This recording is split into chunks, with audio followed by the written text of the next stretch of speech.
Hi guys, അപ്പോൾ വെക്കേഷനായിട്ട് എല്ലാവരും ഫോണ് അല്ലെങ്കിൽ ടി വി അങ്ങനെ ആയിരിക്കുമല്ലേ. അപ്പോൾ കുട്ടീസിനൊക്കെ സിമ്പിളായിട്ട് ചെയ്തെടുക്കാൻ പറ്റുന്ന ഒരു ആർട്ടാണ് സെൻഡാങ്കിൾ ആർട്ട്. കുട്ടീസിന് മാത്രമല്ല, ആർക്ക് വേണമെങ്കിലും ഇത് ചെയ്തെടുക്കാം.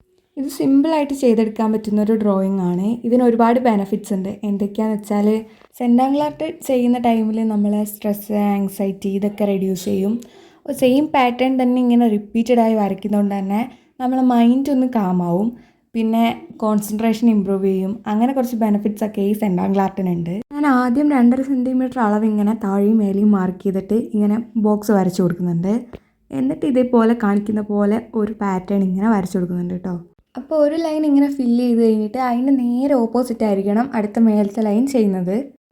എല്ലാ ലൈനും ഇങ്ങനെ ഫില്ല് ചെയ്തതിന് ശേഷം ഈ വരച്ചതിൻ്റെ ലൈൻസ് വരച്ചതിൻ്റെ ബാക്കി പോർഷൻ വരുന്നിടത്ത് ബ്ലാക്ക് കളർ കൊണ്ട് ഇങ്ങനെ ഫില്ല് ചെയ്ത് കൊടുക്കണം. ഞാനിപ്പോൾ ഇവിടെ ബ്രഷ് പെൻ യൂസ് ചെയ്തിട്ടാണ് ഫുള്ളിങ്ങനെ കളർ ചെയ്തെടുക്കുന്നത്. അതാകുമ്പോൾ കുറച്ചും കൂടെ എളുപ്പമുണ്ട്. നിങ്ങൾക്ക് വേണമെങ്കിൽ സാധാ സ്കെച്ചോ അല്ലെങ്കിൽ ആ വരയ്ക്കുന്ന അതേ പെന്നോ യൂസ് ചെയ്തിട്ട് തന്നെ ബാക്കി പോർഷൻ ഇങ്ങനെ ചെയ്തെടുക്കാൻ പറ്റും. അപ്പോൾ ഇതാണ് നമ്മളെ ഫൈനൽ ലുക്ക്. ഇതാർക്കാണെങ്കിലും സിമ്പിളായിട്ട് ചെയ്തെടുക്കാവുന്നേ ഉള്ളൂ. അപ്പോൾ ഇഷ്ടമായാൽ ലൈക്കും സബ്സ്ക്രൈബും ചെയ്യണേ.